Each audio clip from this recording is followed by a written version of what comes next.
بەڵێ سانا بەردەوامین مش لێم تێک نەچێت ئەوە زوو تەرکیزەکەم بەڵێم نەڵێم سارا نانم تا ئەسڕ خۆی وتومە سانە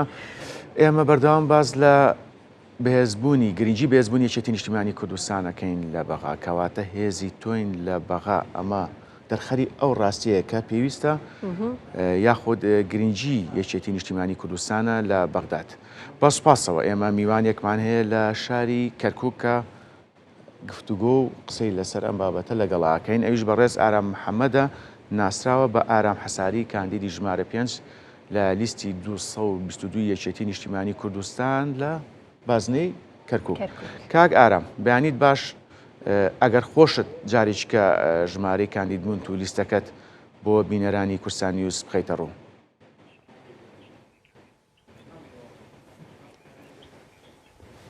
بانی ئێوە بینەران باش من ئارام حەساری کاندیدی ژمارە 5 لەسەر لیستی 222 یەکێتی نیشتیمانی کوردستان لە کەرکووک. بەڵێ کاگارام با لەوە دەست پێ بکەین تا چەند گرنگە یەکێتی نیشتیمانی کوردستان بەهێزتر بێ لە بەغا بۆ پێی لە ماوەی ڕابردوودا هەر یەکێتی نیشتیمانی کوردستان بووە کە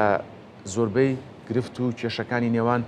بەغداد و هەولێری چارەسەر کردووە لە ماوەی ڕابردوودا سەرۆک باڤڵ یاخود کاقوبات جێگری سەرۆک وەزیران بەردەوام سەردانی بەغایان کردو. ئەمە دەرخەری ئەوەیە کە پێویستە لە بەغدادەوە کێشەکانی نێوان هەولێر و بەغا چارەسەر بکرێت. بەڵێ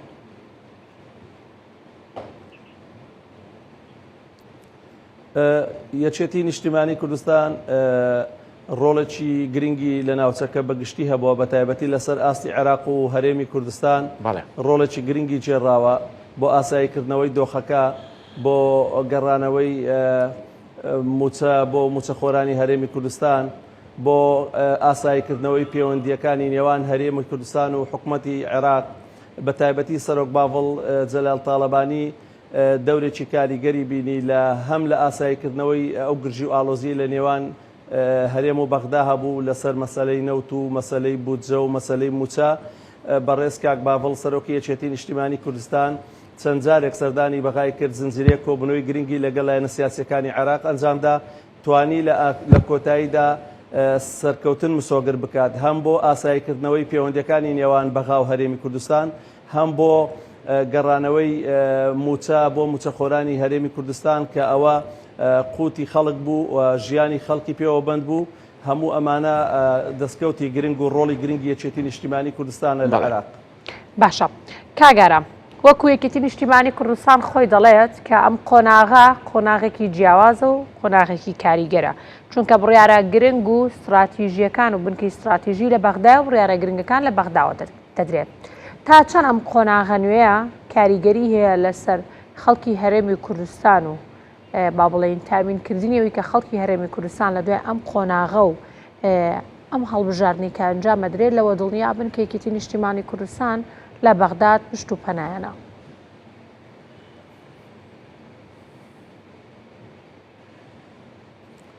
یەکێتی نیشتیمانی کوردستان هێزێکی کاریگەرە لەسەر ئاستی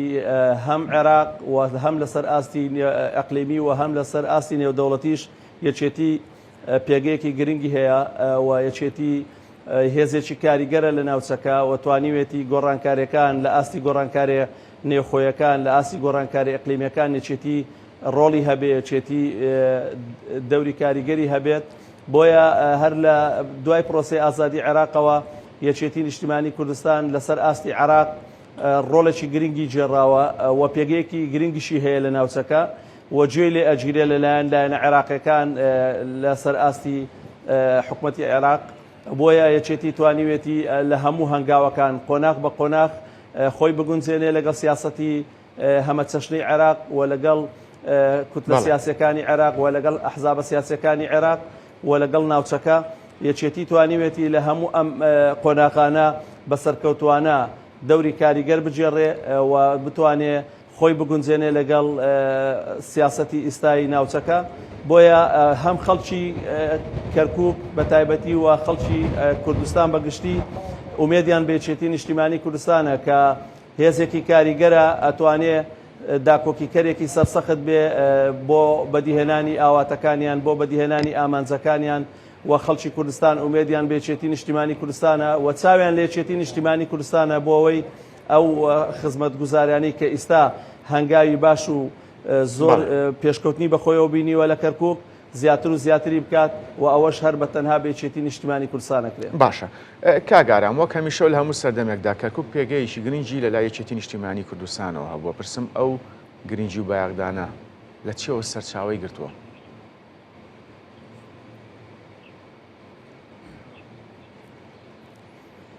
یەکێتی هەر لە سەرەتای دروستبوونی شۆڕشینەوە کەرکووک ستراتیز بووە بۆ یەکێتی نیشتیمانی کوردستان. ئازادکردنی خاکەکەی بۆ یەکێتی زۆر مهم بووە. یەکێتی لەو پێناوای هەزاران پێشمەرگەی بە فەرماندەی بە شەیدکردنداوە بۆ ڕزگاکردنی خاکەکەی. بۆیە یەکێتی هەر لە سەردەمی شاخەوە بۆ سەردەمی ئێستای کە حکومڕانی یەکێتی لە کەرکووک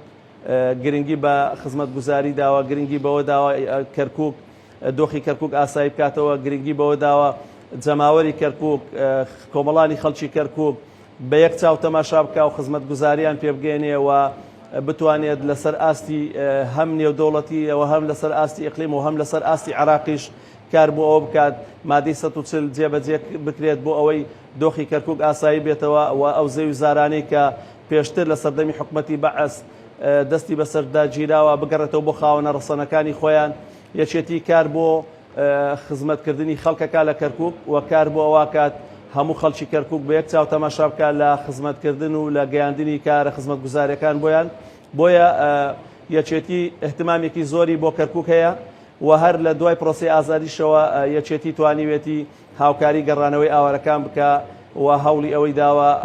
خەڵکی کەرکووک لەسەر ئاستی هەم هەرێمی کوردستان هەم عێراق هەلی کاریان بۆ بڕەخسێنێ لە کەتی تایبەت و لە گشتی. یەکێتی زۆر احتمام بە کەرکووکەدا و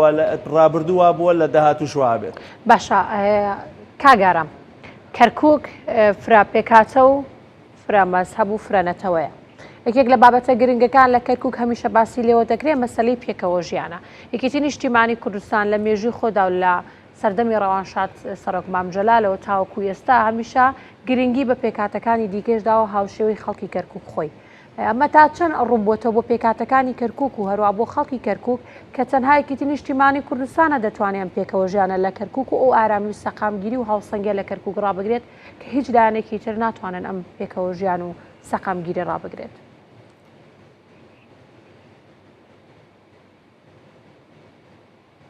لە سەردەمی ڕەوانشاد خوالی خۆش بوو سەرۆک مام جەلال کۆکەرەوەی هەموو عێراقیەکان بوو لەسەر ئاستی عێراق بەگشتی و هەموو جارێکیش ئەو کاتە سەرۆک مام جەلال سەردانی کەرکووکی ئەکرد و لەگەڵ کەرکووکیەکان چەندێک لەگەڵ لایەنە سیاسی کوردیەکان کۆوە بووە لایەنە تورکمانیەکانێ بینی عەرەبەکانێ بینی مەسیحەکانێ بینی و هاوکاریەکردن پشتیوانیەکردن مام جەلال سەمامی ئەمان بوو بۆ هەموو عێراق و ئێستا یەکێتی نیشتیمانی کوردستان و بەڕێز سەرۆک باڤڵ جەلال تاڵەبانی درێژە پێدەری ئەو ڕێبازە پیرۆزەیە و ئێمە وەکو یەکێتی بڕوامان بە پێکەوە ژیانە. ئێمە ئەم کەرکووک خاکی پیرۆزی کوردستانە بەڵام کۆمەڵێک مکەونات لەم شارە پێکەوە ژین عەرەب کورد تورکمان مەسیحی بڕوامان بەوەیە ئێمە درێژە بەوە بدەین کە ئێمە لێرە لە کەرکووک هەمومان لە ڕووی ئینسانی و مرۆڤایەتیەوە پێکەوە ئەژین. پێویستە خزمەتگوزاریەکان بە یەکسانی بەسەرماندا جێبەجێ بکرێت بۆ دابین بکرێت لە ڕووی ئاو کارەبا کۆنکرێتی کۆڵانەکان ڕێگاوبان و ئێستا خۆشبەختانە پارێزگاری کەرکووک کە کوردە و یەکێتیە لە هەموو کوچە کۆڵانەکان بەبێ جیاوازی کارە خزمەتگوزاریەکان پێشکەشەکرێ بۆ درێژەیان هەیە و هەموو مکەوناتەکانی تریش چاویان لە یەکێتی نیشتیمانی کوردستانە کە ئەتوانێت پێکەوە ژیان بە مانای کەلیمە جێبەجێ بکە کە پێکەوە ژیان لە کەرکووک زۆر گرنگە بۆ ئێمە و بتوانین ئەو برایەتی و تەباییە لە نێوان نەتەوەکانی کەرکووکدا بپارێزین. بەڵێ کەواتە کاک ئارام لە سۆنگەی سیاسەتی چەپکە گوڵەکەی سەرۆک مام جەلال لیستی 222 یەکێتی نیشتیمانی کوردستان چ پلانێکیە بۆ خزمەتکردنی شاری کەرکووک هەروە خۆشت وەکو کاندیدێک چ پلانێک هەیە؟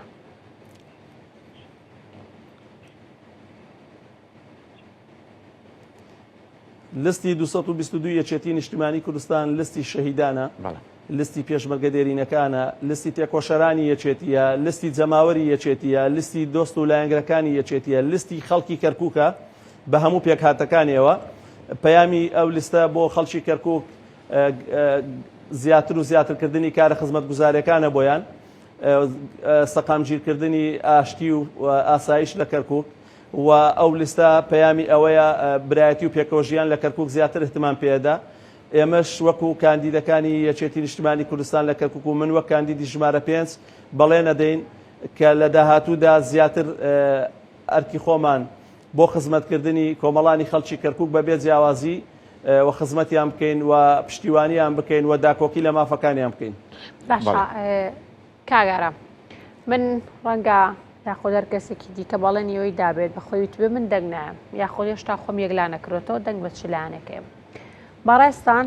چۆن قەنەعەت بە منێنن کە من دەنگ بدەم هەروەها دەنگ با یەکێتی نیشتیمانی کوردستان و دەنگ با بەڕێستان بم. پلان و بەرنامە و پرۆژە و ئامانجتان چی ئەگەر بچنە بەختات. هەروەها جارێکی دیکە ژمارەکەی خۆت بڵێرە و بۆ ئەوەی هەم ئێمە هەم بینەرانیش و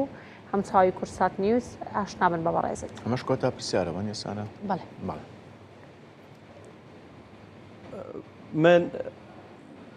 من کاندیدی ژمارە 5 ئارام حەساری لەسەر بازنەی کەرکووک بەڵێ نەدەم کە ئێمە متمانەی خەڵکمان بەدەستێنە کە چووینە بەغا داکۆکیکارێکی سەرسەخت بین بۆ پارێزگاریکردن لە خەڵکی کەرکووک لە خاکی کەرکووک بۆ بەدیهێنانی ئەو ئامانجانەی کە چەندەها ساڵە ملەتەکەمان خەباتی بۆ کات قوربانی بۆدا لەو پێناو ئەوە ئێمە بتوانین کار بکەین بۆ زیاترکردنی کارە خزمەت گوزاریەکان و گەیاندنی پرۆژەکان بەسەرجەم کوچە و کۆڵانەکانی شار و ئێمە بەڵێ نەدەین کە هەموو ئەو کێشانەی کە ئێستا هەیە کێشەی زەوی زارە کێشەی مادەی چل بە تایبەتی وەک کێشەی ئاساییکردنەوەی ناوچەی کێشە لەسەرەکان هەموو ئەمانە بکەینە پرۆژە بۆ ئەوەی لە پەرلەمان لە ڕێی فراکسیۆنەوە کاری لەسەر بکەین و بتوانین لە ناو هۆڵی پەرلەمان دەنگی بۆ کۆبکەینەوە بتوانین داخلی سیستەمی بکەین بۆی لە یاسای پەرلەمانی عێراق بیچەسپێنین کە جێبەجێکردنی مادەی 140 لە ئەولایەتەکانمان و ئێمە هەوڵە دێن ئەو کەسانشی کە خەڵکێکی زۆر ئێستا مەسەلەن ئەڵێ من دەنگ نادەم بەڵام کە دێنە سەر واقعی کەرکووک جیاوازە بۆ ئێمە کەرکووک ناوچەی کێشە لەسەرە ئێمە سراعمان هەیە لەسەر خاک سراعمان هەیە لەسەر نەتەوە سراعمان هەیە لەسەر زمان سراعمان هەیە لەسەر کەرکووک لەگەڵ مکەونەتەکانی تر بۆ ئەوەی بتوانین بە سیاسەتێکی حەکیمانە و خۆمان بگونجێنین لەگەڵ واقعی سیاسی ئێستا ئەبێ هەمومان ڕۆژی 11 بچینە سەر سوڵقەکانی دەنگدان و دەنگ بە لستی 222 یەکێتی نیشتیمانی کوردستان بدەین. بەڵێ بەڕێز ئارام محەممەد ناسرا بە ئارام حەساری کاندیدی ژمارە 5 لیستی 222 یەکێتی نیشتیمانی کوردستان لە بازنەی کەرکووک سوپاس ڕاستەخۆ لە کەرکووک لەگەڵمان بووی سەرکەوتوو بن. دەست خۆش.